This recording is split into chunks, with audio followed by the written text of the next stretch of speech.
उत्तर प्रदेश में जो लोग रहते हैं उनके लिए बड़ी खबर है। उत्तर प्रदेश के राज्य विधि आयोग ने सीएम योगी के आदेश पर इस मसौदे को तैयार किया है, जिसके तहत जिन लोगों को 2 से ज्यादा बच्चे होंगे उनको कई तरह की सरकारी सुविधाएं नहीं मिल पाएंगी। बड़ी खबर यह है, साथ ही किसी तरह की सब्सिडी भी नहीं मिलेगी अगर 2 से ज्यादा बच्चे होंगे, और ऐसे लोग स्थानीय चुनाव भी नहीं लड़ पाएंगे।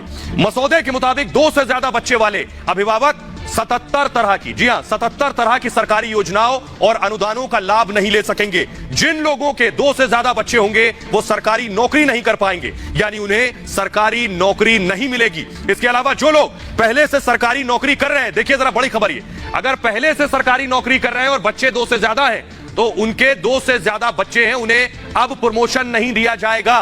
तीसरी संतान अगर पैदा करते हैं तो जन प्रतिनिधि का निर्वाचन रद्द करने का भी प्रस्ताव मसौदे में शामिल है। सरकारी कर्मचारियों के लिए प्रमोशन तक रद्द करने से लेकर नौकरी से निकाले जाने तक का प्रस्ताव किया गया है। नई जनसंख्या नीति के मसौदे के मुताबिक आपको बताएं कि उत्तर प्रदेश सरकार के उन कर्मचारियों को प्रमोशन मिलेगा जिनके 2, यानी प्रमोशन किसे मिलेगा, सुविधाएं भी हैं, 2 या उससे कम बच्चे होंगे तो सरकारी नौकरी करने वाले ऐसे कर्मचारियों को बाकायदा आवासीय योजनाओं में रियायतें मिलेंगी। घर लेंगे तो आपको बाकायदा रियायत मिलेगी। 2 संतानों की नीति अपनाने वाले सरकारी कर्मचारियों को पूरी सेवा के दौरान, जी हां पूरी सेवा के दौरान अतिरिक्त प्रमोशन भी मिल जाएगा।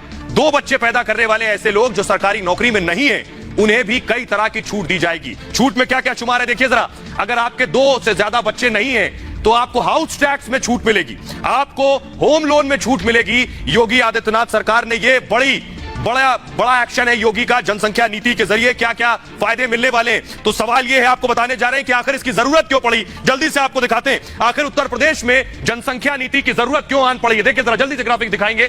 नई नीति की वजह है उत्तर प्रदेश में जनसंख्या दरअसल लगातार बहुत तेजी से बढ़ रही थी, इसको काबू पाने के लिए यह कोशिश की गई। 2011 में 20 करोड़ आबादी थी, 2011 में, 2021 में 24 करोड़ हो गई, यानी 4 करोड़ बढ़ गई है। जरूरी सुविधाओं पर दबाव बढ़ गया था लगातार उत्तर प्रदेश में, कई तरह के संकट खड़े हो गए थे यूपी के सामने। पानी की किल्लत शुरू हो गई थी, उत्तर प्रदेश का हाल जानते हैं। बिजली की खपत बढ़ गई थी कि आखिर बिजली कटौती यूपी में हो रही। रोजगार की समस्या पैदा हो गई थी कि यूपी में एम्प्लॉयमेंट नहीं है। गरीबी बढ़ गई थी यूपी में इस जनसंख्या वृद्धि की वजह से। शिक्षा में गिरावट आ रही थी लगातार, प्रदूषण बढ़ गया था यूपी में। तो यह वजह रही, दरअसल जरूरत थी कि जनसंख्या नीति को लेकर आया जाए। और बड़ी वजह मैं आपको बताऊं कि यूपी ने कई बड़े बड़े देशों को पीछे छोड़ दिया है, वो मैं आपको दिखाने जा रहा हूं। देखिए तरह से पहले भी मैंने आपको दिखाया, लेकिन एक बार फिर से नजर डालिए जरा, यूपी ने कैसे दुनिया के अलग अलग मुल्क को जनसंख्या में पिछाड़ दिया है। देखिए जरा ग्राफिक्स आपके सामने है। उत्तर प्रदेश की आबादी कई देशों की आबादी के बराबर है, बेशक बराबर नहीं, मैं कहूंगा ज्यादा है।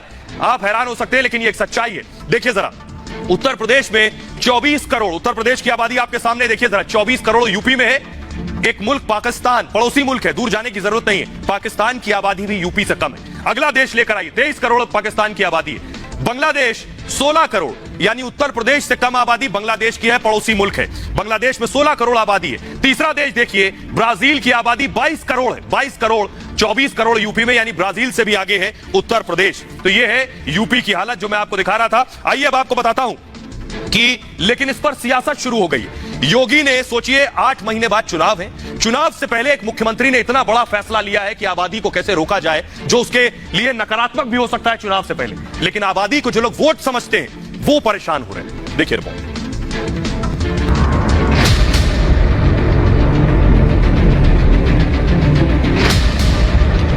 समाज के विभिन्न तबकों को ध्यान में रख करके इस जनसंख्या नीति को लागू करने का कार्य आज प्रदेश सरकार कर रही है। तो योगी आदित्यनाथ ने फैसला कर लिया है कि यूपी के पिछड़े होने की सबसे बड़ी वजह को जड़ से उखाड़ फेंकना है। कुछ महीने बाद ही यूपी में चुनाव है, इसकी परवाह किए बगैर योगी ने आबादी बम को डिफ्यूज करने का फॉर्मूला लागू कर दिया है। लेकिन आबादी को वोट समझने वालों को योगी का चाबुक जोर से लगा है। ये करना चाहिए, पहले एक सूचना देनी चाहिए कि हमारे मंत्रियों के कितने बच्चे हैं, और ये कहें कि ओपोजिशन जो है वो आप घोषणा करें कि हमारे कितने बच्चे हैं, और हम अपनी घोषणा करेंगे कि हमारे कितने बच्चे हैं। उसके बाद क्या होगा, और ये भी बता दें वैध और अवैध बच्चे हैं।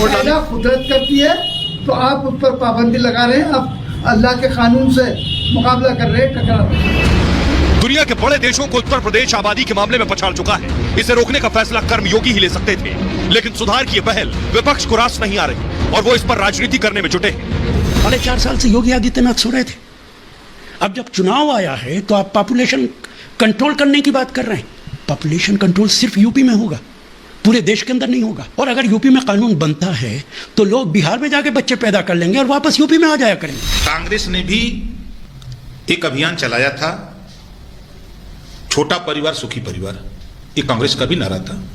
उसी को आप आगे बढ़ा रहे हो और कुछ कर नहीं रहे हो। संख्या बढ़ती हुई आबादी जो होती है उसमें हमारे पर्यावरण के ऊपर भी असर डालता है, हमारे संसाधन पर जोर पड़ता है। जो लक्ष्य है धीरे धीरे करके हमको 2052 तक हम इसको उत्तर प्रदेश में जनसंख्या को